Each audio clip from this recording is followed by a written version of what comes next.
दुनिया के जितने बड़े पीर का दामन पकड़ना है पकड़ लो, लेकिन मैं लिख देता हूँ डंके की चोट पर ये कहने का हक रखता हूँ कि जब तक नमाज नहीं पढ़ोगे, शरीयत पर अमल नहीं करोगे, कायनात के किसी पीर का दामन तुझे जन्नती नहीं बना सकता है। क्या बात है, नारे तकबीर, नारे रिसालत। आदाबे खुद आगही। डॉक्टर इकबाल कहते हैं कि जब इश्क सिखाता है आदाबे खुद आगही तो खुलते हैं गुलामों पर असरारे शहनशाही, तो खुलते हैं गुलामों पर असरारे शहनशाही। दारा वो सिकंदर से वो मर्दे फ़कीर औला, दारा वो सिकंदर से वो मर्दे फ़कीर औला, हो जिसकी फ़कीरी में बुए असदुल्लाही। हज़रात अभी बहुत ही तेज़ी के साथ, बल्कि यूँ कहिए बर्क़ रफ्तारी के साथ मैदाने नकाबत को तय करने वाला नकीब शाही रज़ा ने कहा कि यकीनन तरन्नुम अच्छी चीज़ है, लेकिन आप शेर समझने की कोशिश कीजिए। डॉक्टर इकबाल कहते हैं कि दारा व सिकंदर ये दो बादशाह गुजरे हैं, एक का नाम दारा और एक सिकंदर नाम का बादशाह गुजरा, जिसके बारे में डॉक्टर इकबाल ने कहा सिकंदर लूट कर खुश नहीं दौलत ज़माने की, कलंदर मायाए ज़िंदगी लुटाकर रक्स करता है।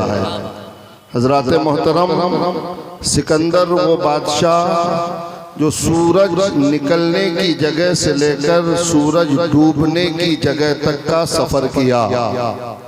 सिकंदर वो बादशाह जो चश्मे आबे हयात तक पहुँचा, यानी वो पानी दुनिया में है जिसे एक बार पी लो तो नफ़क़े ऊला तक मौत ना आए, उसे आबे हयात कहते हैं। जिंदगी का पानी जिसे पी लो तो सूर फूकने से पहले तक मौत ना आए। सिकंदर ज़ुल्क़रनैन उस चश्मे आबे हयात तक पहुँचा, पानी उठाया मगर पिया नहीं। हजरात आप अंदाज़ा लगाइए कि इतना बड़ा बादशाह, लेकिन डॉक्टर इकबाल कहते हैं कि दारा वो सिकंदर से वो मर्दे फ़कीर औला, हो जिसकी फ़कीरी में बुए असदुल्लाही।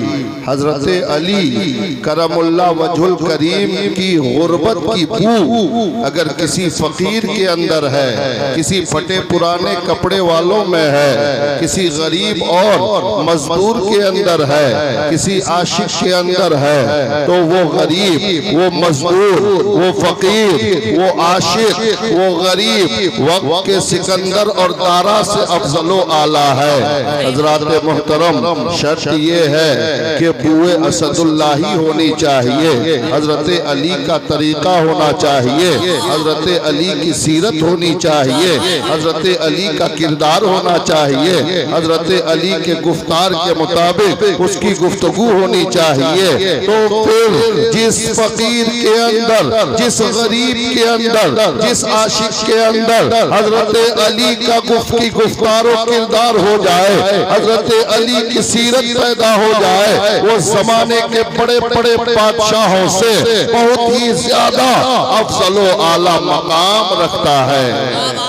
डॉक्टर इकबाल कहते हैं दारा वो सिकंदर से वो मर्दे फ़कीर औला, हो जिसकी फ़कीरी में बुए असदुल्लाही। और लिखते हैं कि अत्तार हो, रूमी हो, राजी हो, गजाली, ये सब अपने अपने ज़माने के बड़े अजीमुल मर्तबत जलीलुल क़द्र औलिया और उलमा गुजरे हैं। अत्तार हो, रूमी हो, राजी हो, ग़ज़ाली कुछ हाथ नहीं आता बे आहे सहरगाही। हजरात मोहतरम, अगर आप खुद कोशिश नहीं करोगे, अगर आप अपने सीने में खुद रब की का खौफ नहीं पैदा करोगे, अगर आप खुद दीन के रास्ते पर नहीं चलोगे, अगर आप शरीयत के मुताबिक अमल नहीं करोगे, तो सिर्फ दुआएं तकदीर नहीं बदलेंगी, सिर्फ पीर साहब का दामन आपकी तकदीर बदलने के लिए काफी नहीं है। हजरात मोहतरम, अगर आप चाहते हो कि इनकलाब पैदा हो, अगर आप चाहते हो कि मुआशरा तब्दील हो, अगर आप चाहते हो कि समाज में बेदारी पैदा हो, अगर आप चाहते हो कि आप जहां कदम रखो वो जमीन आपकी हो, अगर आप चाहते हो कि पहले की तरह आप इज्जत व वकार की निगाह से देखे जाओ, अगर आप ये चाहते हो कि दुनिया वाले आपको हाथ उठाकर सलाम करते हुए नजर आए, अगर आप चाहते हो कि आप गुजरे तो दुनिया आपकी तरफ देखने पे मजबूर हो जाए, आप बैठे तो लोग आपके देखने के लिए भीड़ लगा दें, तो हजरात मोहतरम, सिर्फ दुआ और तावीज से, सिर्फ हाथ और पैर चूमने से, सिर्फ दामन पकड़ने से काम नहीं चलेगा, सिर्फ नारा लगाने से काम नहीं चलेगा, बल्कि जिसके नाम का नारा लगाओ उनके किरदार को पहले अपने अंदर पैदा करो, जिनके नाम का नारा लगाओ उनकी सीरत के सांचे में पहले खुद को ढाल लो। रब की इज्जत व जलाल की कसम, आज हमारा मुआशरा, आज हमारे जलसों का हाल ये है कि हमारी नौजवान कौम आती है, हमारा नौजवान बेटा भाई आता है जलसा सुनने के लिए, और हमारा स्टेज ऐसा बन गया है, हमारे खुतबा, हम जैसे खतीबों का हाल ये है कि हम ये सोचते हैं कि हम सिर्फ रिवायातों, हिकायातों, करामात सुनाकर लोगों को खुश कर दें, कमेटी वालों का दिल जीत लें, मेरी तकरीर कामयाब हो जाए। रब के इज्जत व जलाल की कसम, तकरीर कामयाब हो ना हो ये नजरिया नहीं होना चाहिए, बल्कि नजरिया और नीयत ये होनी चाहिए कि मेरी तकरीर कामयाब हो ना हो, मेरी तकरीर में नारा लगे ना लगे, लेकिन ऐसी बात कहूँ जिससे मेरी कौम सुधर जाए, मेरी कौम के अंदर इस्लाह पैदा हो जाए, मेरी कौम राह रास्त पर आ जाए, मेरी कौम का वो नौजवान जो जलसा सुनने से पहले आया था तो लॉटरी की टिकट काटता था, मेरी कौम का वो नौजवान जलसे में आने से पहले माँ बाप को गालियां देता था, मेरी कौम का वो नौजवान जो जलसे में आने से पहले अपनी बीवी के हुकूक को पामाल करता था, मेरी कौम का वो नौजवान जो जलसे में आने से पहले हराम रोजी के जरिए अपने घर वालों का पेट भरता था, जलसे में ऐसी गुफ्तगू हो कि आया था गुनहगार बनकर यहाँ से जाए तो गुनाहों को यही छोड़ कर जाए और इस्लाह कबूल करके जाए। बहुत बढ़िया। हजरात मोहतरम, नजरिया ये होना चाहिए, फिक्र ये होनी चाहिए, और मैं आपको ये बता दूं, आप ये सोच लीजिए, नोट कर लीजिए, करामतें सुना सुना कर हमारी कौम को हमने अमल से दूर कर दिया है।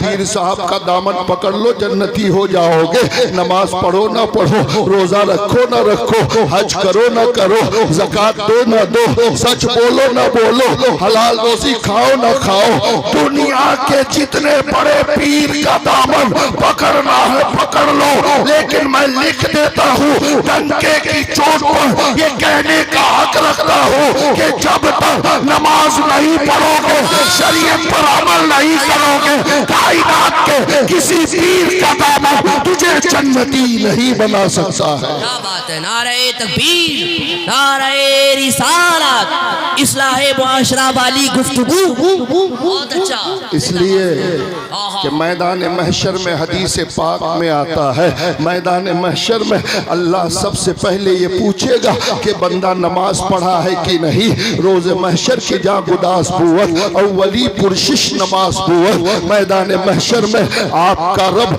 सबसे पहले ये नहीं पूछेगा कि अजमेर कितनी बार गए थे, आपका रब ये नहीं पूछेगा कि बदायूं के मजार पे कितनी कीमत की चादरें चढ़ाई थी, गरीब नवाज के रोजे पे कई 100 रुपए की चादर चढ़ाया था।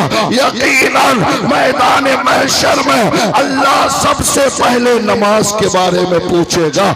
इसलिए ऐ मेरी कौम के लोगों, मैं ये नहीं कहता कि पीर साहब का दामन मत पकड़ो, मैं ये नहीं कहता कि पीर साहब के हाथ पे हाथ मत दो, मैं ये नहीं कहता कि पीर साहब की खिदमत में जाकर अदब व एहतराम से खड़ा मत हो। मैं किसी पीर का मुखालिफ नहीं हूँ। अगर पीर शरीयत का पाबंद है तो उसकी जूतियां मेरे सर का ताज है। अगर पीर शरीयत का मुखालिफ है तो वो मेरे कदमों को ठोकर के काबिल भी नहीं है। इसलिए अगर पीर शरीयत के मुताबिक है तो आप यकीनन दामन पकड़िए, लेकिन नमाज के बगैर, हज के बगैर, ज़कात के बगैर, सच के बगैर किसी का दामन काम आने वाला नहीं है।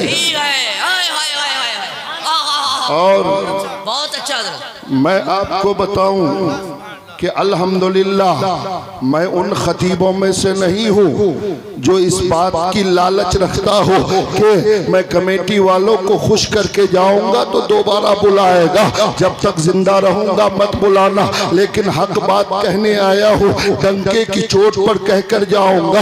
आपकी औकात ये है, कमेटी वालों की औकात ये है कि वो मुझे दोबारा नहीं बुलाएगा, इसके अलावा मेरा कुछ नहीं बिगाड़ सकता है।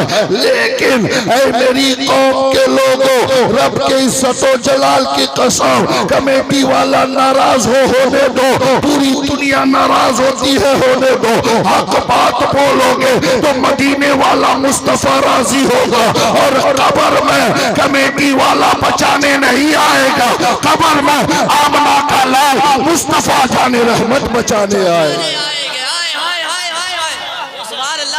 इसलिए हक बोलिए, हक सुनिए, हक पर अमल करने की कोशिश कीजिए। और मैं अपने उलमा और अइम्मा और असातिज़ा की बारगाह में भी बड़े अदब व एहतराम के साथ ये अर्ज करूँगा कि आप भी हक बोलिए। आज तो हालात ये है, हमारे जुमा का खतीब जब मिंबर पे खड़ा होकर जुमा के दिन तकरीर करना चाहता है तो बहुत ही डरा डरा सा रहता है, आवाज़ नहीं निकलती है। इसलिए नहीं कि उसको तकरीर नहीं आती है, इसलिए नहीं कि वो तकरीर करना नहीं जानता है, यकीनन बहुत इल्म है, बहुत कुछ जानता है, लेकिन हालात हमने ऐसा बना दिया है, माहौल हमने ऐसा बना दिया है कि अगर इमाम ने सूद के खिलाफ तकरीर किया तो मुक्तदियों में से अगर कोई सूदखोर है तो इमाम के पीछे पड़ जाता है। अगर इमाम साहब ने लॉटरी के खिलाफ तकरीर की तो लॉटरी पास नौजवानों की टीम इमाम को निकालने के पीछे पड़ जाती है।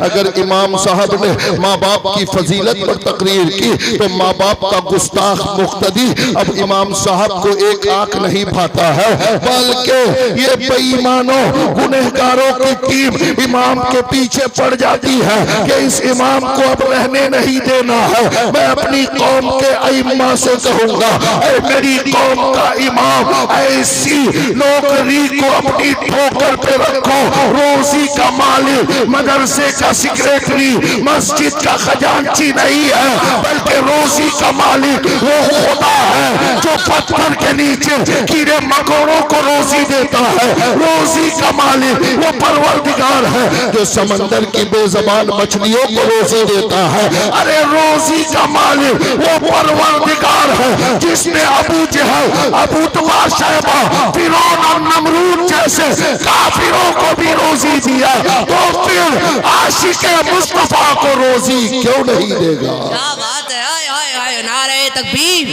नारे रिसालत, मेराजुन नबी कॉन्फ्रेंस व जश्न दस्तार बंदी, मदरसा अशरफिया इजहारुल उलूम, अल्लामा फिरोज आलम बिस्वाई साहब क़िबला। अच्छी गुफ्तगू हो रही है, बहुत बल्कि बहुत अच्छा। मैं ये कहना चाहूँगा कि अल्लाह अल्लाह हदीस पाक में आता है, अल्लाह के नबी फरमाते हैं कि जो फरिश्ते हमारे कंधों पे बैठे रहते हैं, दोनों कंधों पे करामन कातिबीन, जो हमारी गुनाह और हमारी नेकियां लिखते हैं, हजरात मोहतरम, वो फरिश्ते जब सुबह को से शाम तक गुनाह लिखकर खुदा की बारगाह में पेश करते हैं, अल्लाह फरमाता ऐ मेरा बंदा, जो फरिश्ते दिन भर का गुनाह लेकर मेरे पास आया है, मैं सुबह को चाहूं तो अजाब भेजूं, लेकिन मेरी रहमत देखो, जो फरिश्ते दिन भर तेरे गुनाह लिख कर लाया है, मैं सुबह को उन्हीं फरिश्तों के हाथ से तुझे रोजी भेजता हूँ। अल्लाह अल्लाह, मेरा रब इतना रहमानो रहीम है, इतना करीम है। इसलिए मेरी कौम के लोगों, हक सुनिए, हक पर अमल कीजिए। अगर अल्लाह ने आपको मस्जिद का सेक्रेटरी बनाकर इज्जत दिया है, अगर खुदा ने मदरसे का जिम्मेदार बनाकर आपको दुनिया में इज्जत दिया है, तो ये इज्जत हजम करने की कोशिश करो। इस इज्जत का बुखार अपने इमाम और मुदर्रिसीन पे निकालो ना। अल्लाह अल्लाह, ऐ मेरी कौम के मदरसों मस्जिदों के जिम्मेदारों, अरे 200 लोगों में अल्लाह ने तुम्हें सदर और सेक्रेटरी बनाकर अगर इज्जत से नवाजा है, तो आलिमे दीन नाइबे मुस्तफा की इज्जत करते हुए दुनिया से जाओगे, तो अल्लाह ने जिस तरह दुनिया में इज्जत दिया है, उलमा की इज्जत करने की वजह से मैदान महशर में भी अल्लाह तुम्हें इज्जत से नवाजेगा। इसलिए खुदा इज्जत दे तो तकब्बुर नहीं आना चाहिए, गुरूर पैदा नहीं होना चाहिए, बल्कि खुदा इज्जत व दौलत व शोहरत दे तो सजदे शुक्र अदा करना चाहिए। ऐ परवरदिगार, तेरा शुक्र है 2000 लोगों में से तूने इज्जत के लिए मुझे चुना है, इसलिए अल्लाह का शुक्रिया अदा कीजिए। खुदा की बारगाह में अपना सर झुकाकर सजदे शुक्र अदा करके खुदा को राजी कीजिए। हजरत मोहतरम, यकीनन आज देखिए हालात बड़े नाजुक हैं। आज मुसलमानों के हालात बयान से बाहर, आप पढ़े लिखे लोग हैं, शहर में रहने वाले लोग हैं, आप सोशल मीडिया आपके हाथ और आंखों के सामने हर वक्त है। ये बताने की जरूरत नहीं है कि हिंदुस्तान और पूरी दुनिया का मुसलमान किस कदर परेशान है। मैं आपको बताऊं, क्या हम इसलिए परेशान हैं कि आज हमारे साथ जो जुल्म ज्यादा जुल्म बर्बरियत का बाजार गर्म है, आज हमारे साथ जो बेईमानी और नाइंसाफी का बर्ताव किया जा रहा है, आज पूरी दुनिया में मुसलमान जो जलीलो खार है। किसी ने कहा था, किसी अंग्रेज मुअर्रिख ने कहा था कि पूरी कायनात में इस्लाम से अच्छा कोई मजहब नहीं है, लेकिन मुसलमानों से बुरे कोई लोग नहीं है। हजरात मोहतरम, इस्लाम तो कायनात का सबसे अच्छा मजहब है, लेकिन हमारा किरदार इतना खराब हो गया है कि दुनिया हमें ठोकरों पे रख रही है, दुनिया हमें जलील कर रही है, दुनिया हमें मार और काट रही है। उसकी वजह ये नहीं कि हमारी तादाद कम है, उसकी वजह ये नहीं कि हमारे पास दौलत नहीं है, उसकी वजह ये नहीं कि हमारे पास हुकूमत नहीं है, उसकी वजह ये नहीं कि हमारे पास पावर नहीं है, उसकी वजह ये नहीं कि हमारे पास ताकत व कुव्वत व इख्तियार नहीं है। अल्लाह अल्लाह, मेरी कौम के लोगों, आज से 1400 साल पहले मैदान बद्र में सिर्फ 313 मुसलमान थे, लेकिन यूनानो मिस्र रूम जैसी सल्तनतें कांपा करती थी। आज से 1400 साल पहले मैदान बद्र में 313 मुसलमान 1000 से ज्यादा काफिरों के सामने, वो भी भूखे और प्यासे हैं, दूसरी तरफ खाने पीने वाले लोग हैं। मुसलमानों के पास सिर्फ 6 या 8 तलवारें हैं। अल्लाह अल्लाह, मुसलमान बेदस्तोपा है, भूखे हैं, पेट में ग़िज़ा नहीं है, बदन सूखा हुआ है, लेकिन दिल में इश्क़ नबी इस कदर जिंदा है कि उन 313 भूखे प्यासे मुसलमानों ने 17 रमजान को रोजे की हालत में 1000 से ज्यादा काफिरों को शिकस्त देकर दुनिया को ये बता दिया कि मुट्ठी में थी खुदाई और शाने खुदा हम थे, जब नामे मोहम्मद पर हर वक्त फिदा हम थे। क्या बात बात है, सुभान अल्लाह सुभान। हजरत मोहतरम, मुट्ठी में थी खुदाई, खुदाई का मतलब पूरी कायनात, मुट्ठी में थी खुदाई और शान खुदा हम थे जब नामे मोहम्मद पर हर वक्त फिदा हम थे। 313 मुसलमान मक्के से निकलकर मैदान बद्र से निकलकर दरियाए दजला के किनारे पहुंचते हैं। इस्लाम अरब से निकलकर अजम में पहुंचता है। इराक और ईरान की सरहदों को छूने के लिए मुसलमान, मुट्ठी भर मुसलमान हजरत अबू उबैदा इब्ने जर्राह की सरपरस्ती में, क़यादत में तकरीबन 10,000 मुसलमान, अल्लाह अल्लाह, 10,000 मुसलमान लाखों का मुकाबला करने तैयारे गैर में अरब से निकलकर अजम के साहिल पे दरियाए दजला के किनारे पहुंचते हैं। पहुंचने के बाद एक तरफ कई लाख की ईरानी फौज मौजूद है, एक तरफ से 10,000 मुसलमानों की एक मुख्तसर सी जमात है। अल्लाह अकबर, मेरी कौम के लोगों, ये 10,000 मुसलमान जब दरियाए दजला पे पहुंचते हैं तो पुल नहीं है, पार करने के लिए नाव नहीं है। मुसलमानों का सिपह सालार अबू उबैदा इब्ने जर्राह खड़ा होता है, दरियाए दजला को आंखें दिखाकर कहता है, ऐ दरियाए दजला की आवारा लहरों, अरे ये मोहम्मदुर रसूलुल्लाह का गुलाम आया है। आज तक तेरे ऊपर से हजारों कौमें गुजरी होंगी, पहली बार नबी के गुलाम गुजरने वाले हैं, इसलिए रास्ता दे दे।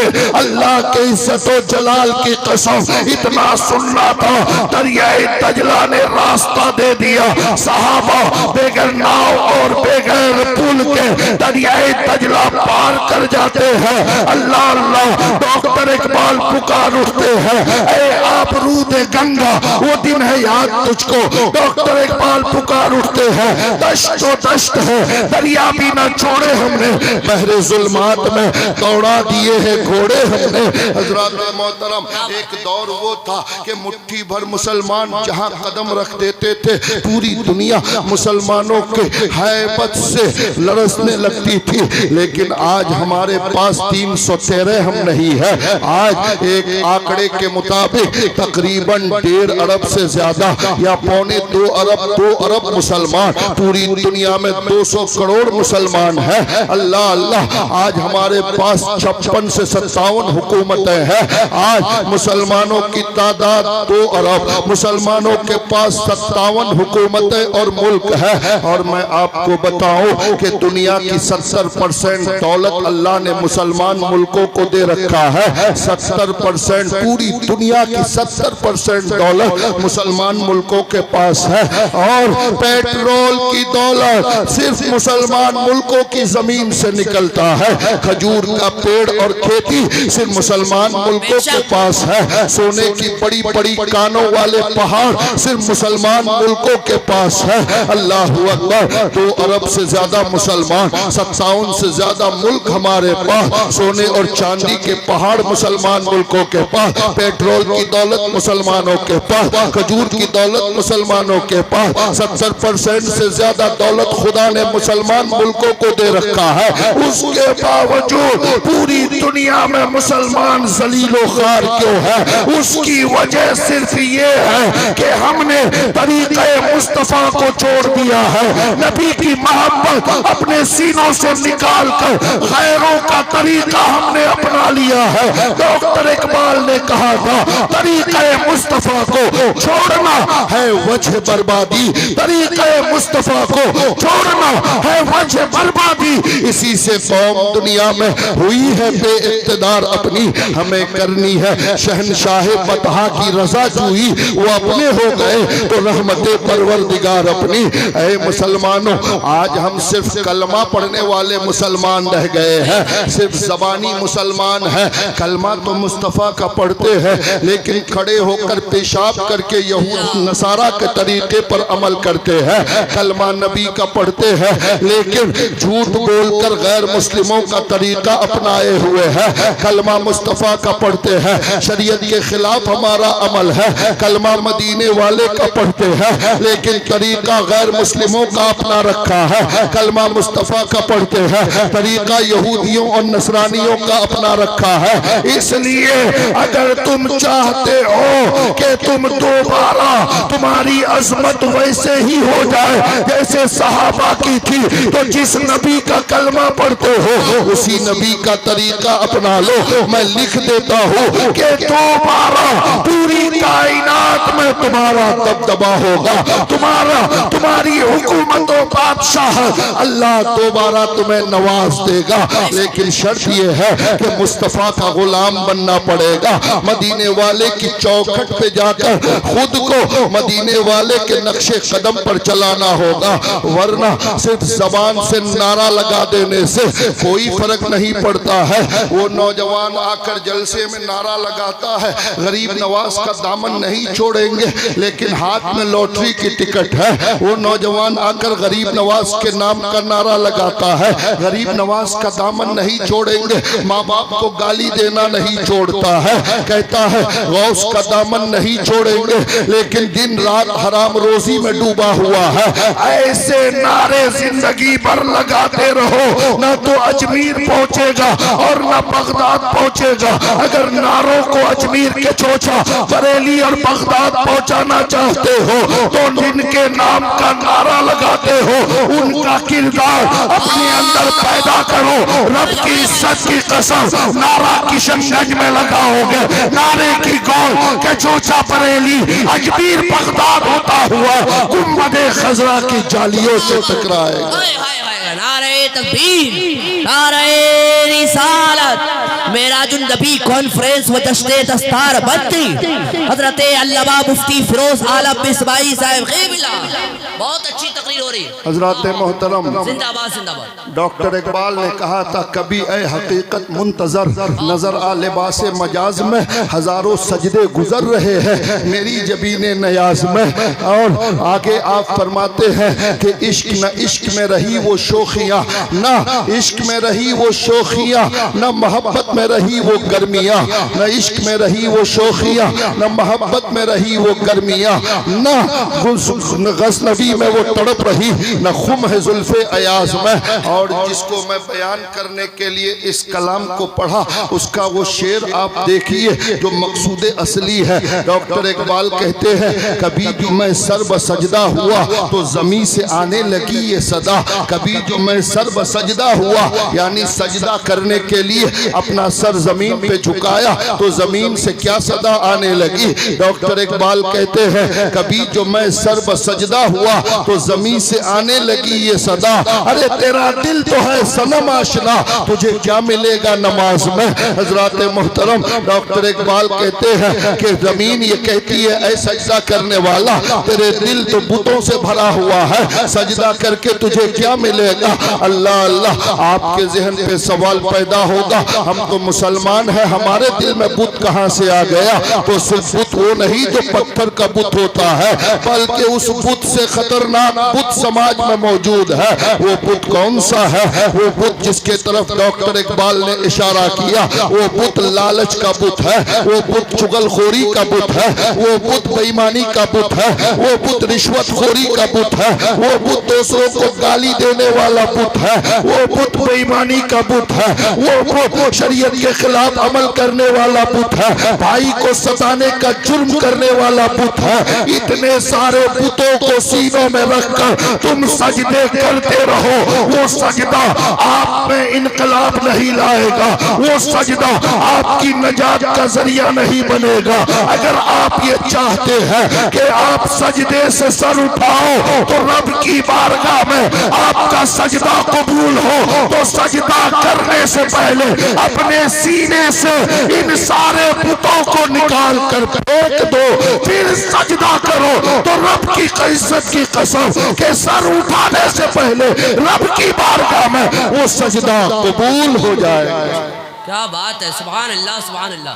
डॉक्टर इकबाल ने कहा दिल में खुदा का होना लाजिम है इकबाल, दिल में खुदा का होना लाजिम है इकबाल, सजदों में पड़े रहने से जन्नत नहीं मिलती।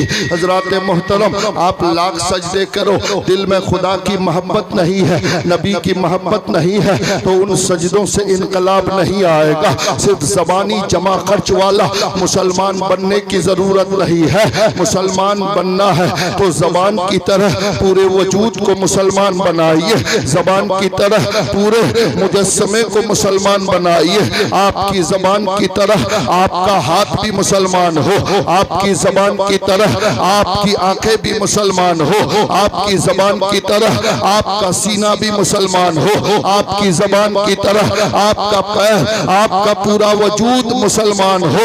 वरना डॉक्टर इकबाल ने कहा, ज़बान ने कह भी दिया ला इलाहा तो क्या हासिल, ज़बान ने कह भी दिया ला इलाहा तो क्या हासिल, दिलो निगाह मुसलमान नहीं तो कुछ भी नहीं, दिलो निगाह मुसलमान नहीं तो कुछ भी नहीं। अल्लाह अल्लाह, ज़बान की तरह दिल को मुसलमान बनाओ, ज़बान की तरह अपनी आंखों को मुसलमान बनाओ। आपकी आंखें कब मुसलमान होंगी, आपको पता कैसे चलेगा कि मेरा दिल मुसलमान हो गया है। मेरी कौम के लोगों, जलसे में आए हो तो गौर से सुनने की कोशिश करना और अमल करने की कोशिश करना, वरना जलसे सीमांचल में बहुत होते हैं। एक आंकड़े के मुताबिक पूरे हिंदुस्तान का सबसे गरीब तबका सीमांचल का है, सबसे पिछड़ा हुआ इलाका, चाहे तालीमी एतबार से हो या मईशत के एतबार से हो, सीमांचल का इलाका है। लेकिन पूरे हिंदुस्तान में सबसे महंगे जलसे सीमांचल में होते हैं।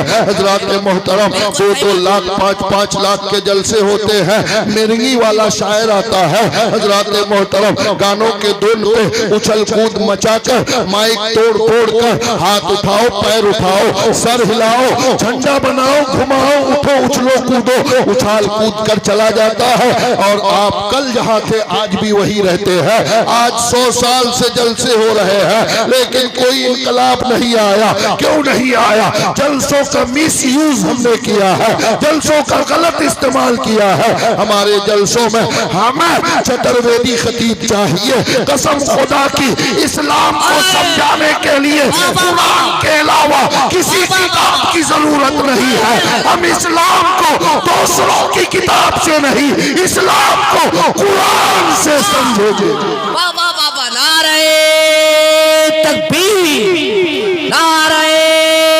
रिसालत। क्या बात है हजरत। हजरत मोहतरम, जिंदाबाद जिंदाबाद। गोया के अगर इस्लाम को आप दूसरे मजहब की किताबों से समझाते हैं तो मतलब ये है कि इस्लाम दूसरे किताबों का मजबूर के लिए मजबूर है। नहीं नहीं, कुरान से अजीम कायनात की कोई किताब नहीं। कुरान छोड़कर दूसरी किताबों से इस्लाम साबित करने की जरूरत नहीं है। कुरान काफी है पूरी दुनिया को समझाने के लिए। बल्कि कुरान तो ऐसी किताब है, ऐसा लाए है अमल, ऐसा कानून अल्लाह ने दे दिया है। सिर्फ मुसलमान नहीं, कायनात के जिस मजहब का आदमी कुरान पर अमल करेगा नजात पा जाएगा, राह रास्त पर आ जाएगा। फिर ऐसी किताब छोड़कर गैरों की किताब सुनने के लिए 20-20, 25-25 हजार रुपया देकर बुलाने की जरूरत नहीं है। और मैं एक बात और कहूँ, यकीनन आप बड़े अच्छे लोग हैं, पढ़े लिखे लोग हैं। हजरात मोहतरम, जलसों को आप छोटा कीजिए और अपने जलसों को जितना मुख्तसर हो, जितना छोटा हो कीजिए। जलसों को छोटा, मस्जिद और मदरसों को बड़ा करने की कोशिश कीजिए। जलसों में कम खर्च करके वो पैसा बचाकर अपने मदरसे में लगाइए। कसम खुदा की, गरीब नवाज के रोजे पे सोने और चांदी की चादर चढ़ाने से बेहतर ये है कि वो पैसा गरीब नवाज के नाम पर, मखदूम पाक के नाम पर, आला हजरत के नाम पर किसी मदरसे में देकर किसी बच्चे को हाफिज़े कुरान बना दोगे तो रब की इज्जत की कसम के जो जाकर मखदूम अजमेर का गरीब नवाज देकर चादर चढ़ाए तुमसे राजी हो जाए। हाय हाय हाय हाय।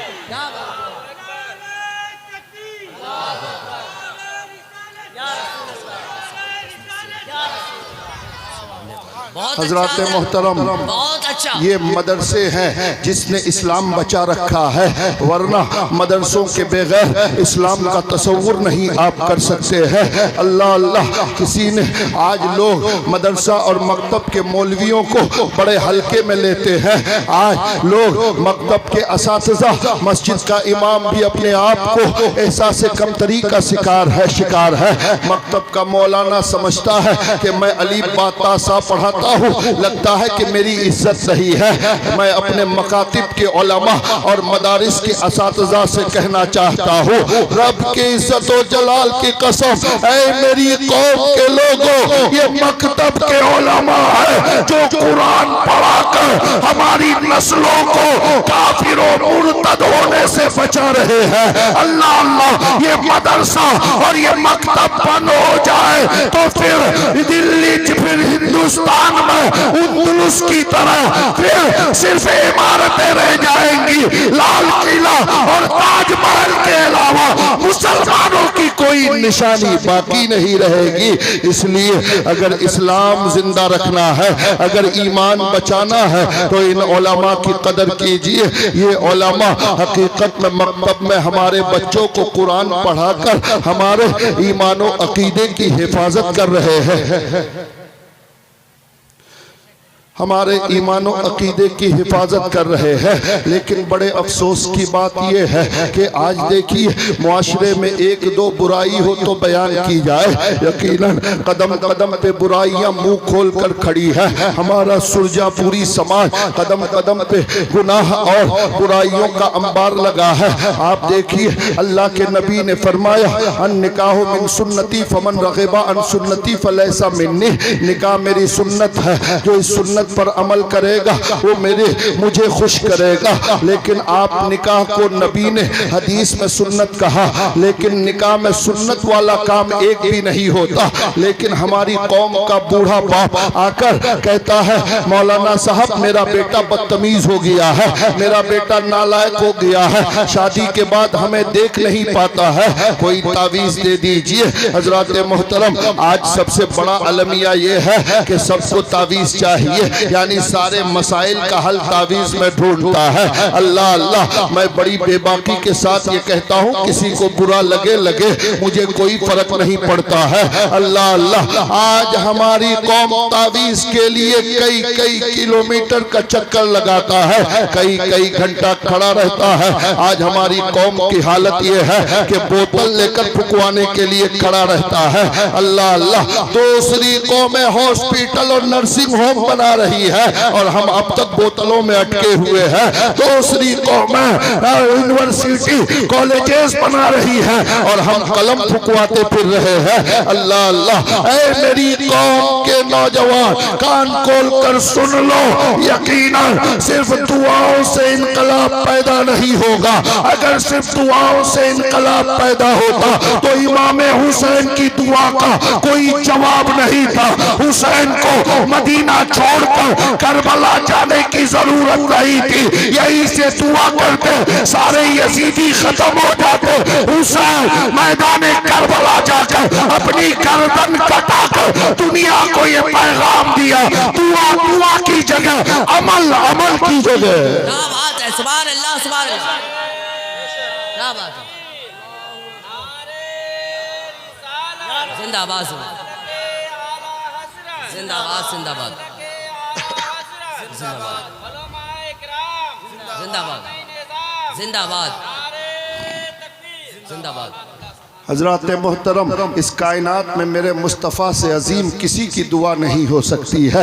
अल्लाह अल्लाह, मेरे नबी की दुआ का ये आलम है कि मुस्तफ़ा जान रहमत के ताल्लुक़ से आया कि आप मस्जिद नबवी में बैठे हैं, एक गरीब सहाबी आता है, कदमों में सर रख के रोने लगता है। नबी ने पूछा क्यों रो रहे हो?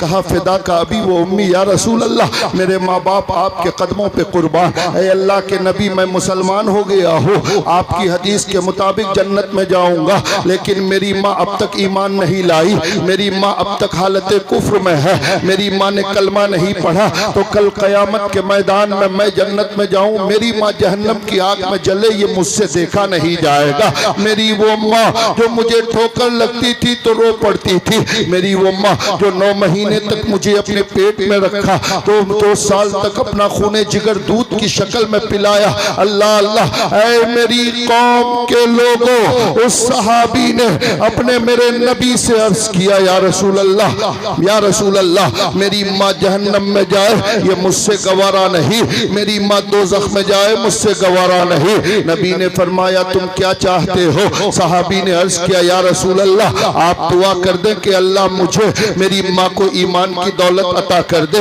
मेरे नबी ने दुआ के लिए हाथ उठाया, अल्लाहू अकबर। इधर मुस्तफ़ा ने दुआ के लिए हाथ उठाया है, उधर वो सहाबी अपने घर की तरफ दौड़ने लगा है। हजरत अबू हुरैरा बैठे थे, अल्लाह अल्लाह। हजरत अबू हुरैरा को गुस्सा आया कि ऐ सहाबी, तो नबी तेरे लिए दुआ कर रहे थे, तुझे तो आमीन आमीन कहना चाहिए, तू दौड़कर भाग क्यों गया? जब वो सहाबी आए, अबू हुरैरा ने अपना गुस्सा जाहिर किया, तो वो सहाबी रसूल कहता है, ऐ अबू हुरैरा, हाँ मैं जानता हूँ कि मुस्तफ़ा मेरे लिए दुआ कर रहे थे, मुझे नहीं जाना चाहिए, मुझे आमीन आमीन कहना चाहिए, लेकिन मैं जानबूझकर इसलिए दौड़ कर गया कि मैं देखना चाहता था कि मैं घर पहले पहुंचता हूँ या मेरे नबी की दुआ रब के बारगाह में पहले पहुंचती है। तो कहा क्या देखा? कहा मेरे घर पहुंचने से पहले मुस्तफ़ा की दुआ रब की बारगाह में पहुंच चुकी थी। कहा कैसे मालूम हुआ? कहा अभी दरवाजे पे कदम रखा था कि मेरी माँ कलमा पढ़कर मुसलमान हो रही थी। अल्लाह अल्लाह, बरेली का इमाम मचल जाता है और यूं इरशाद फरमाता है, इजाबत का सेहरा, इनायत का जोड़ा, दुल्हन बन के निकली दुआए मोहम्मद। इजाबत ने झुककर गले से लगाया, बड़ी नाज से जब दुआए मोहम्मद। क्या बात है, सुभान अल्लाह, अल्लाहू अकबर, बहुत अच्छा।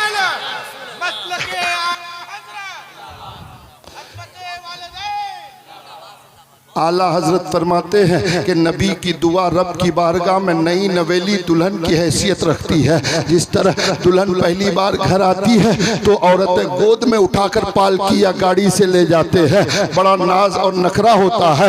अल्लाह अल्लाह, आला हजरत फरमाते हैं कि रब की बारगाह में मुस्तफ़ा की दुआ को फरिश्ते दुल्हन की तरह लेकर जाते हैं।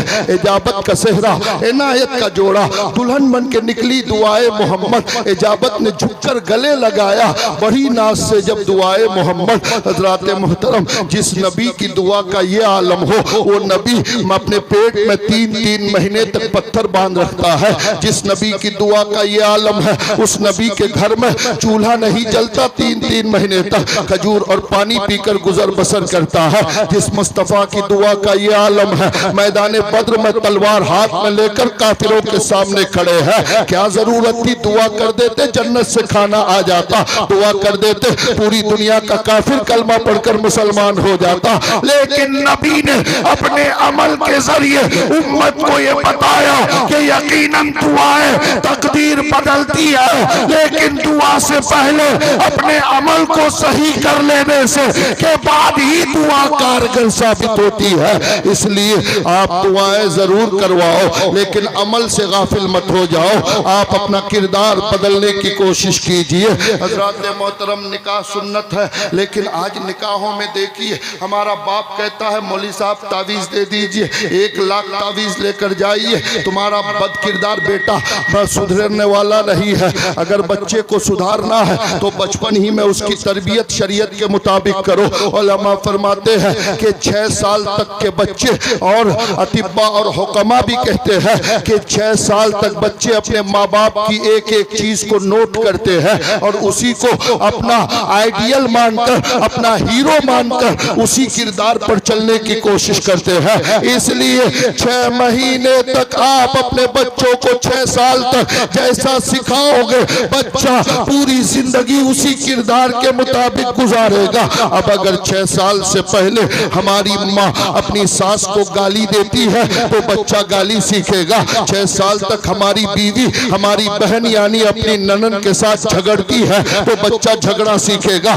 6 साल तक हमारी बीवियां अपने शौहरों को गाली गलौज करती है तो वो बच्चा गाली गलौज सीखेगा। इसलिए 6 साल तक कम अज कम सीरत मुस्तफा के मुताबिक, सीरत फातिमा के मुताबिक अपने बच्चों की परवरिश करो। फातिमा ज़हरा हसन और हुसैन को दूध पिलाती थी तो वजू की हालत में पिलाती थी, झूला झुलाती थी तो दुरूद और कुरान पढ़ के झुलाती थी।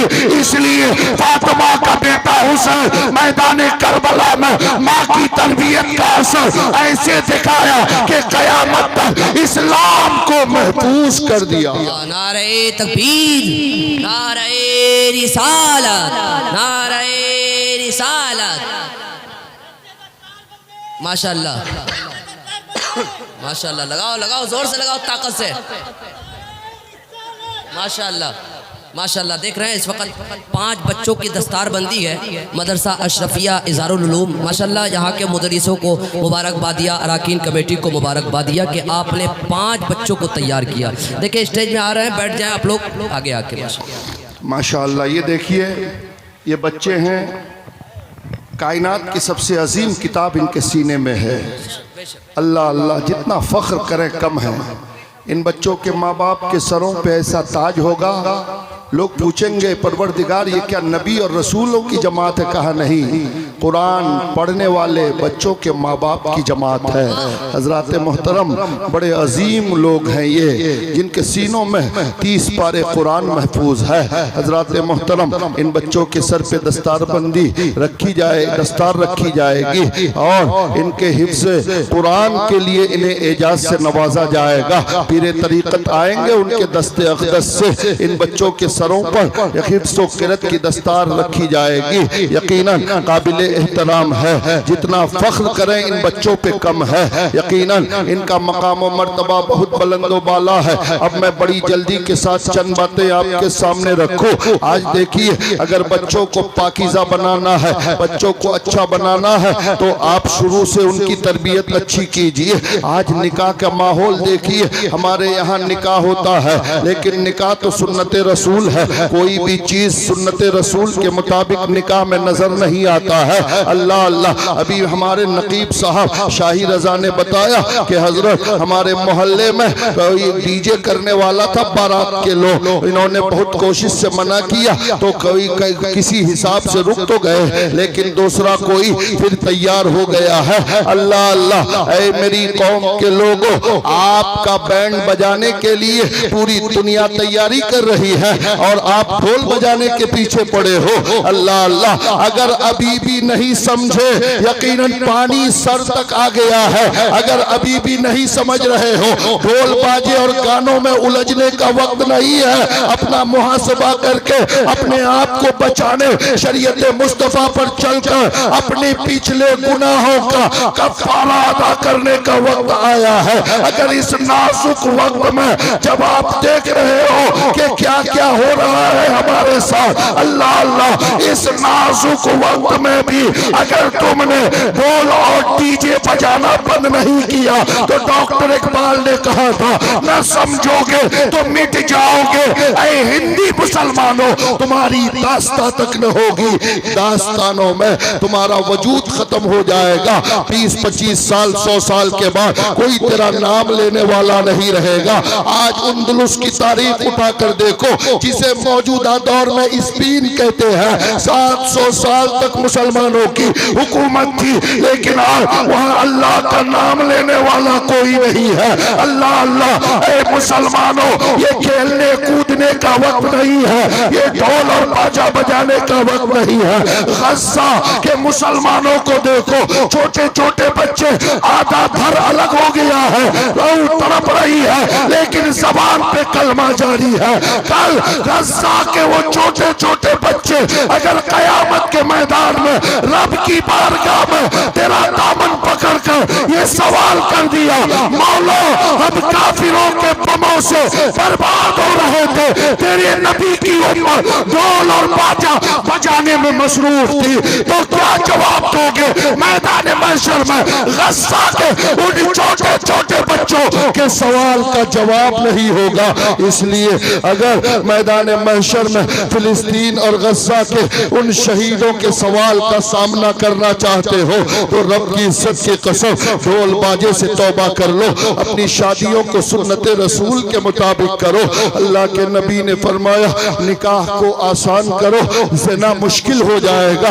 आज निकाह बड़ा मुश्किल हो गया है, आज निकाह बड़ा सख्त हो गया है, इसलिए मुआशरे में ज़िना का रिवाज बढ़ता चला जा रहा है।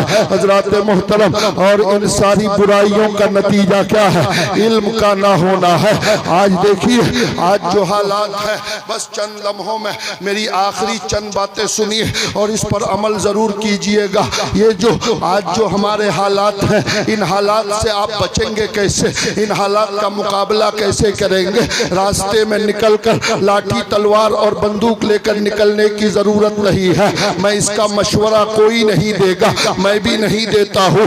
यकीनन अपने बच्चों के हाथों में बंदूक, लाठी और बम और बारूद देने की जरूरत नहीं है। हाँ, अगर बच्चों के हाथ में हथियार देना चाहते हो तो मेरी ये बात नोट कर लो, इल्म का हथियार दो, कापी और कलम पकड़ा दो, किताबों का हथियार दे दो। अल्लाह के इज्जत जलाल की कसम, इनसे बड़ा हथियार कायनात में कुछ नहीं है। अगर इल्म का हथियार है तो यकीनन पूरी दुनिया के बादशाह आप बनते नजर आओगे। ऐ मेरी कौम के लोगों, अपने बच्चों को पढ़ाओ लिखाओ। बगैर तालीम के दुनिया की कोई कौम तरक्की नहीं कर सकती।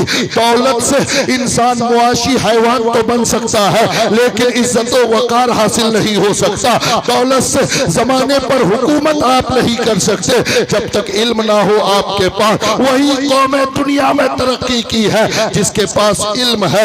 आप देखिए, इजराइल जो यहूदी है, पूरी दुनिया जिनकी मुट्ठी में अभी है, उसकी तादाद 1 करोड़ से भी कम है, लेकिन पूरी दुनिया की बागडोर उनके हाथ में है। दुनिया की आधी मईशत पे कंट्रोल उसका है, दुनिया के आधे बाजार पे उसका सिक्का चल रहा है। दुनिया के तकरीबन 30 से 40% चीजें उसी की बनाई हुई है। वजह क्या है? 70% लोग पूरी दुनिया में, इतने मुसलमान हैं 2 अरब मुसलमान, लेकिन 70 से 80 लाख पूरी दुनिया पर हुकूमत कर रहे हैं। तो एक यहूदी लिखता है, उसकी वजह यह है कि हम यहूदियों में कोई जाहिल नहीं होता, सब पढ़े लिखे होते हैं। अल्लाह अल्लाह। लेकिन मुसलमानों को देखिए, जिस कौम के लिए पहली वही इकरा यानी पढ़ने और एजुकेशन की आयत जिस कौम पर नाजिल हुई, पहली आयत कुरान की मेरे नबी पर गारे हिरा में, इकरा बिस्मि रब्बिकल लज़ी खलक़, ऐ मुस्तफा पढ़ो। जिस कौम पर सबसे पहली वही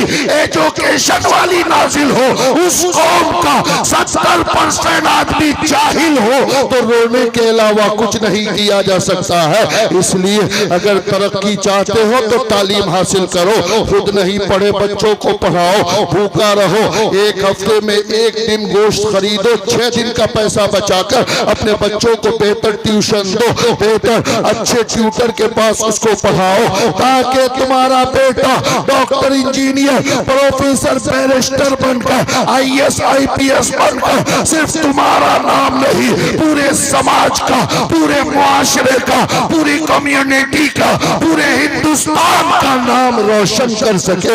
हजरात मोहतरम, यकीनन ज्यादा से ज्यादा डॉक्टर बनाओ, ज्यादा से ज्यादा वकील बनाओ, ज्यादा से ज्यादा आप अपने बच्चों को IAS IPS की तैयारी कराओ। हजरात मोहतरम, आज कुछ लोग कहेंगे मुफ्ती साहब बोलना आसान है लेकिन करना मुश्किल है, हम गरीब हैं, अपने बच्चे को डॉक्टर कैसे बनाएंगे? हजरात मोहतरम, हर बच्चे का हाफिज कुरान बनाना जरूरी नहीं है, हर आदमी को आलिम मुफ्ती बनना जरूरी नहीं है। हजरात मोहतरम, दीन का इतना इल्म हर मुसलमान मर्द औरत पर फर्ज है जिससे हलाल व हराम, जायज और नाजायज का फर्क कर सके। वरना आज के हिंदुस्तान के माहौल के मुताबिक ज्यादा से ज्यादा अपने बच्चों को आला तालीम, आला डिग्रियां, हाई एजुकेटेड बनाकर ऐसी ऐसी जगह भेजो जहां तुम्हारी बात सुनने वाला कोई नहीं। अगर आप अपने बच्चों को पढ़ा लिखा कर वहां भेज दोगे तो फिर आपको वहां से भगाया नहीं जाएगा, बल्कि कुर्सी देकर आपकी बात सुनी जाएगी। नारे तकबीर, नारे रिसालत, जोर से बोले पत्ती पत्ती फूल फूल। बहुत अच्छा, जिंदाबाद जिंदाबाद। हजरत मोहतरम, मैं प्रैक्टिकल तौर पर एक बात बताऊं आपको, किताबी दुनिया से हटकर खुद अपनी बात बताता हूं। आज लोग कहते हैं, आज तो मुसलमानों का हाल ये है कि आप देखिए, अक्सर मुसलमान 40 साल का बाप है, उसके 17, 18, 15 साल का बच्चा अगर है तो उसको दिल्ली, मुंबई, पंजाब, हरियाणा भेज दिया। वहाँ लोगों की झूठी प्लेट है, लोगों के यहाँ नौकरी करके 15-20 हजार रुपया भेजता है। वहाँ इसका बिल्कुल ताकतवर मस्टंडे बाप उस 20 हजार को लेकर भूल जाता है। गांव के या चौराहे के किसी होटल में बैठा दिन में 2 मरतबा चाय और बीड़ी और सिगरेट का कश लेता है और दूसरों की गीबत और बुराइयां करना शुरू करता, इसलिए कि उसको अब कमाने की जरूरत नहीं, उसका बेटा नौकर बनकर किसी के यहाँ कमा रहा है। अल्लाह अल्लाह है मेरी कौम का बाप, अपने बच्चों को पढ़ने के जमाने में कमाने के लिए मत भेजो, बल्कि खुद मुसीबत उठाओ, खुद डबल काम करो, दिन रात एक करके अपनी इस नस्ल को अगर तूने तालीम याफ्ता कर दिया, इस नस्ल को पढ़ा दिया, तो फिर आने वाली नस्लें जाहिल नहीं होंगी बल्कि सब पढ़ी लिखी होंगी। और जो लोग अपने बच्चों को नौकर बनाते हैं, यकीनन नौकर को बादशाह बेटा पैदा नहीं करती बल्कि नौकर ही पैदा करती है। इसलिए हाकिम बनना है, हुकूमत करनी है तो अपने बच्चों को नौकर नहीं बल्कि तालीम याफ्ता बनाओ। जिस दिन तुम्हारी नस्ल तालीम याफ्ता हो गई, समझ लो हुकूमत पे तुम्हारा असर हो गया। हज़रात मोहतरम, यकीनन मैं अब प्रैक्टिकल बात बताऊं कि मैं लॉकडाउन से पहले 5-7 साल की बात है, सिलीगुड़ी पहुंचा एक डॉक्टर के यहाँ। अभी थोड़ा सा टाइम था मेरा नंबर आने के लिए, मैंने सोचा कि मैं थोड़ा किसी होटल में जाके चाय पी लूं। मैं एक होटल में गया जो बस टर्मिनस है सिलीगुड़ी का बस स्टैंड, उसके अपोजिट साइड में एक होटल में चाय पीने लगा। मेरी निगाह जब उस होटल के पश्चिम वाली दीवार पे पड़ी तो वहां पर कुछ देवी देवताओं की तस्वीरें लगी थी। मुझको ये समझने में देर नहीं लगी कि होटल का मालिक गैर मुस्लिम है, कोई बात नहीं, लेकिन मुझे ताज्जुब उस वक्त हुआ जब उन फोटो के बीच में, उन फ्रेमों के बीच में, उसके मजहब के उन देवी देवताओं की तस्वीरों के बीच में डॉक्टर APJ अब्दुल कलाम का फोटो लगा हुआ था। अल्लाह अकबर, उस पे भी हार चढ़ा हुआ था। मुझे बहुत ताज्जुब हुआ कि इनकी तस्वीरें, इनके देवी देवताओं की तस्वीरें तो समझ में आती, एक मुसलमान साइंसदान का फोटो इनके तस्वीरों के बीच में, ये समझ से बाहर है। मैंने होटल वाले से पूछा कि आप तो गैर मुस्लिम हैं, आप अपने देवी देवताओं के बीच में एक मुसलमान साइंसदान का फोटो क्यों लगाए हैं? अल्लाह अल्लाह, उस दुकानदार का जवाब ये था कि मौलाना आपके नजदीक अबुल कलाम सिर्फ एक मुसलमान है, लेकिन हमारे नजदीक, हम हिंदुस्तानियों के लिए तो हमारे दिल की धड़कन है। अल्लाह के इज्जत व जलाल की कसम, उसने कहा, मेरे रोंग पे खड़े हो गए, कहा आज यही तो अब्दुल कलाम है जिसने हमें पाकिस्तान के सीने आंखों में आंखें डालकर, चाइना की आंखों में आंखें डालकर बात करने की हिम्मत अता किया है। यही वो मुसलमान का बच्चा है जिसने हिंदुस्तान को एटमी ताकत देकर हिंदुस्तान पर इतना बड़ा एहसान किया है कि रहती दुनिया पर डॉक्टर APJ अब्दुल कलाम को हिंदुस्तान भुला नहीं पाएगा। अल्लाह अकबर। अब यहाँ से आप दूसरा रुख अपनाइए। डॉक्टर APJ अब्दुल कलाम का फैमिली बैकग्राउंड आप मालूम कीजिए। कर्नाटक के देहात में पैदा होने वाला गरीब घर का बच्चा, बाप का इंतकाल बचपन में, बेवा माँ बड़ी मेहनत मुशक्कत से, पैरों में जूते नहीं, किताब ले जाने के लिए बस्ता नहीं, खुली किताब 3-4 किलोमीटर पैदल चलकर नदी नाला पार होकर स्कूल में पढ़ने वाला अब्दुल कलाम की माँ ने अगर सोच लिया होता कि मेरा शौहर नहीं है, मैं बेवा हूँ, गरीब हूँ, नहीं पढ़ाऊंगा, तो फिर आज मुसलमानों पर फख्र किया जाने वाला काम बाकी नहीं रहता। ऐ मेरी कौम के लोगों, गरीब होना ये कोई ऐब नहीं है।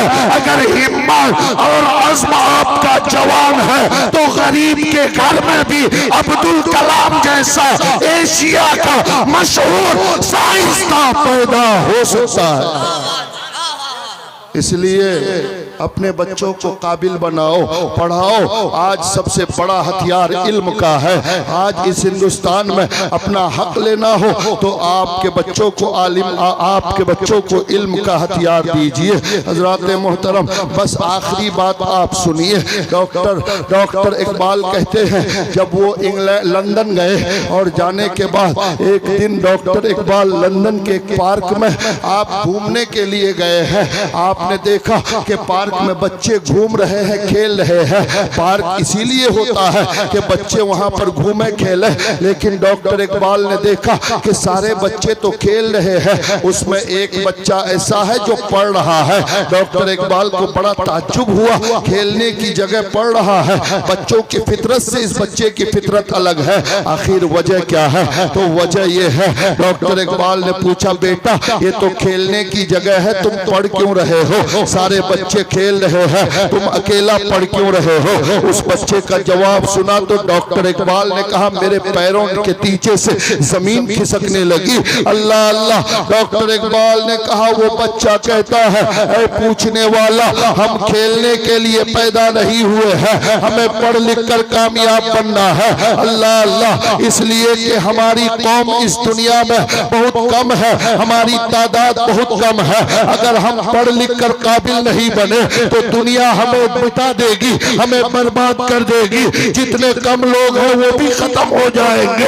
हम पढ़ लिख कर काबिल बनकर अपनी कौम को पूरी दुनिया की मजबूत कौम बनाना है। डॉक्टर इकबाल ने कहा, तुम किस कौम से ताल्लुक रखते हो? कहा, मैं यहूदी कौम से ताल्लुक रखता हूँ। अल्लाह अल्लाह। डॉक्टर इकबाल ने कहा, वारे मुसलमान, जिन शाहीन सिफत बच्चों को मैं इस्लाम में देखना चाहता था वो किसी और कौम में नजर आ रहा है। अल्लाह अकबर। मेरे दोस्तों और बुजुर्गों, देखिए एक यहूदी बच्चे की फिक्र थी जो आज 70 लाख यहूदियों को दुनिया की हुकूमत बख्श दिया है, अता कर दिया है, और 2 अरब मुसलमान मार खाते फिर रहे हैं। इसलिए तालीम वो वाहिद चीज है, तालीम वो वाहिद हथियार है जिससे आप दुनिया पर हुकूमत कर सकते हो, दुनिया के सामने अपना लोहा मनवा सकते हो।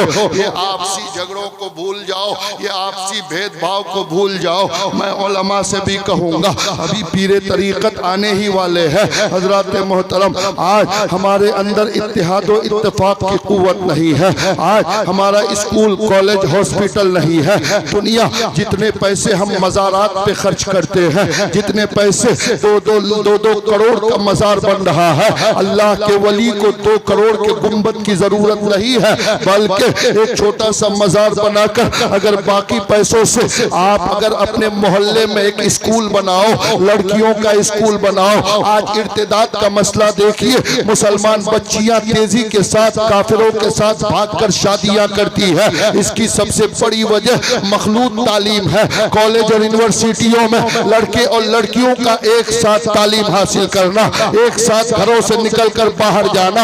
हमारी कौम के पास दौलत नहीं है ऐसा नहीं है, बल्कि हमारी कौम के पास भी दौलत है, लेकिन वो दौलत हम अपनी शादी ब्याह में खर्च करते हैं, वो दौलत हम अपने बच्चे के अकीका और खतने पे खर्च करते हैं। खबरदार, बच्चे के अकीके और खतने पे 2 लाख रुपया खर्च करने के बजाय सुन्नत के मुताबिक अकीका और खतना मिलाद के जरिए कराओ। वो 2 लाख रुपया उसी बच्चे के बैंक अकाउंट में 20 साल के लिए ये जमा कर दो। जब वो बच्चा 20 साल में मैट्रिक पास करेगा तो वो 2 लाख रुपया निकाल कर उसी बच्चे के पीछे डॉक्टर और इंजीनियर बनाने में लगा देना।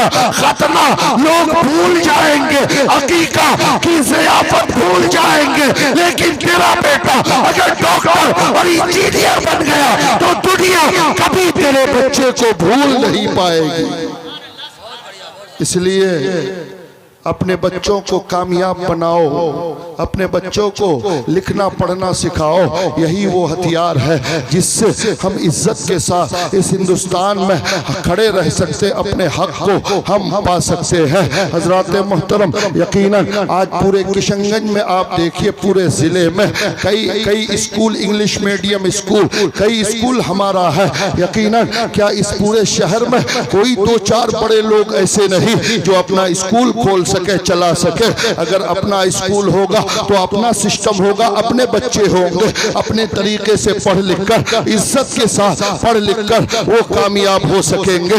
इसलिए जलसों को छोटा कीजिए, यकीनन शादी बियाह को सुन्नत के मुताबिक करके वो पैसा बचाकर एजुकेशन पे लगाइए, एजुकेशन सिस्टम को मजबूत कीजिए, इस मदरसे को मजबूत कीजिए। मैंने सुना कि इस मदरसे के कमेटी वाले मदर जलसे के बाद इस मदरसे के ग्राउंड में कोई स्कूल भी खोलने वाले हैं जहां दीनियात की तालीम भी होगी। यकीनन काबिले तारीफ है कमेटी वाला।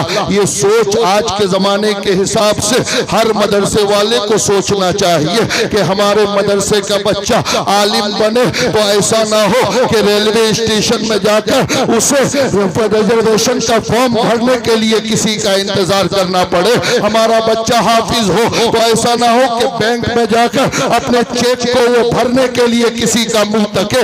मदरसों में भी दीनियात के साथ असली उलूम हमारे बच्चों को इतना दे दिया जाए कि वो बच्चा बाहर की दुनिया में जाकर किसी स्कूल और कॉलेज के बच्चे के सामने उसका सर न झुके, वो भी फख्र से अपना सर ऊंचा करके उसके कंधे से कंधा मिलाकर खड़ा हो सके। क्या बात है, सुभान अल्लाह, सुभान अल्लाह। नारे तकबीर, नारे रिसालत।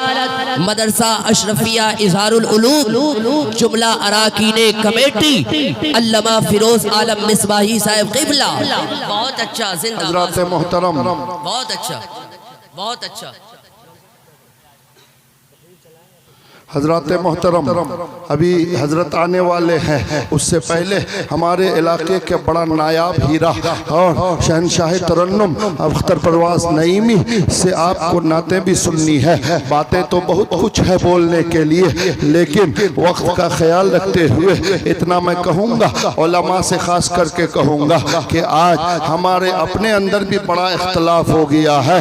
हम आकाओं की बात छोड़िए, आका तो आका होते हैं, हम गुलाम आपस में उलझकर हम अपने अहले सुन्नत वल जमात को बदनाम और बर्बाद करने की कोशिश करते हैं।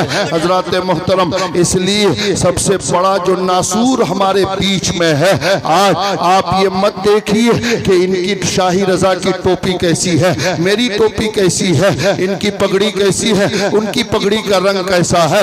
ये देखिए कि अहले सुन्नत वल जमात का फर्द है कि नहीं, गरीब नवाज का चाहने वाला, गौसे आजम का मानने वाला, मखदूम पाक आला हजरत फाजिल बरेलवी का चाहने वाला है कि नहीं। हजरत मोहतरम, हो सकता है इनकी पगड़ी का रंग मेरी पगड़ी से अलग हो, लेकिन इनकी जबान में भी गरीब नवाज का नाम हो, मेरी जबान में भी गरीब नवाज का नाम हो। फिर पगड़ी का रंग देखकर झगड़ा मत कीजिए, पगड़ी का रंग देखकर इख्तलाफ मत कीजिए, बल्कि आप इसमें मोहब्बत और सुकून के साथ आप अपनी जिंदगी और अहले सुन्नत के काम को आगे बढ़ाने की कोशिश कीजिए। यकीनन अभी आप सैयद अशरफ मियाँ जो आपके यहाँ पीर तरीक़ा तशरीफ लाए हैं, उनका मिशन भी यही है कि काम होना चाहिए। हम मशरबी तशद्दुद के शिकार हमें नहीं होना चाहिए कि वो बरेली शरीफ वाला है, वो केचोचा शरीफ वाला है, वो बदायूं वाला है, वो कलियर वाला है, वो फला दिल्ली वाला है। नहीं नहीं, बल्कि ये देखिए कि सब गौसे आजम के होते हुए मदीने वाला है। यकीनन मेरे दोस्तों, अगर मदीने से हमारी लौ लगी हुई है, अजमीर और गरीब नवाज गौसे आजम से लौ लगी हुई है, तो यकीनन हम मोहब्बत एक दूसरे से करते हुए अहले सुन्नत वल जमात के लिए काम करें। अब मैं आपको बताऊं कि आला हजरत फाजिल बरेलवी और हुजूर सरकारे कला जिनका पोता आज यहाँ तशरीफ लाया है, आपको मैं उनके दादा की बात करता हूँ। अल्लाह अल्लाह, आप देखिए बुजुर्गों में कैसी मोहब्बत थी। आज हम नादान मुरीद आपस में लड़ते और झगड़ते हैं, और मुरीद और उन आकाओं में, उन बुजुर्गों में ऐसी मोहब्बत थी कि हुजूर सरकारे कला, कसम खुदा की, इतने बड़े बुजुर्ग, इतने बड़े वली, एक बार आप पाकिस्तान तशरीफ ले गए। हजरत मोहतरम पाकिस्तान का कोई मुरीद अब्दुल मजीद नाम का, कहा हुजूर मेरे गरीब खाने में भी थोड़ी देर के लिए तशरीफ ले जाइए। सरकारे कला ने फरमाया, और जो सरकारे कला तशरीफ ले गए थे, यानी जो हजरत आपके यहाँ अशरफ मियाँ सैयद मोहम्मद अशरफ मियाँ दाम जिल्लहू जो तशरीफ लाए हैं, उनके दादाए मोहतरम जब गए तो मुरीद ने कहा हुजूर हमारे घर तशरीफ ले जाइए। चलिए, कहा टाइम नहीं है, दरवाजे पे रुके, कहा 2 मिनट का वक्त दीजिए। कहा 1 मिनट हो गया, अब 1 मिनट तेरे पास है।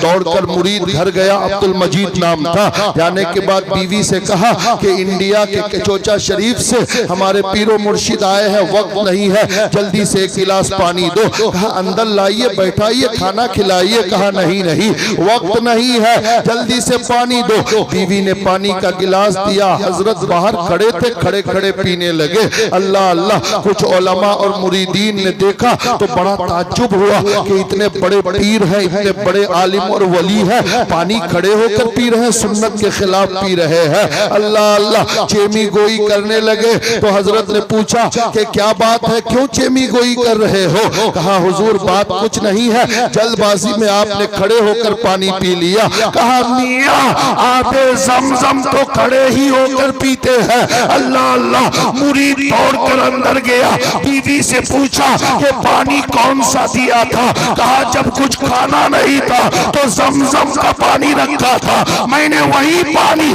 पीर साहब के लिए दे दिया था। नारे तकबीर, नारे रिसालत, फैजाने हुजूर सरकारे कला, फैजाने हुजूर सरकारे आला हज़रत। बहुत अच्छा, बहुत अच्छा, जिंदाबाद जिंदाबाद, क्या बात है, क्या बात है। आने दीजिए, आप लोग बैठिए, आने दीजिए।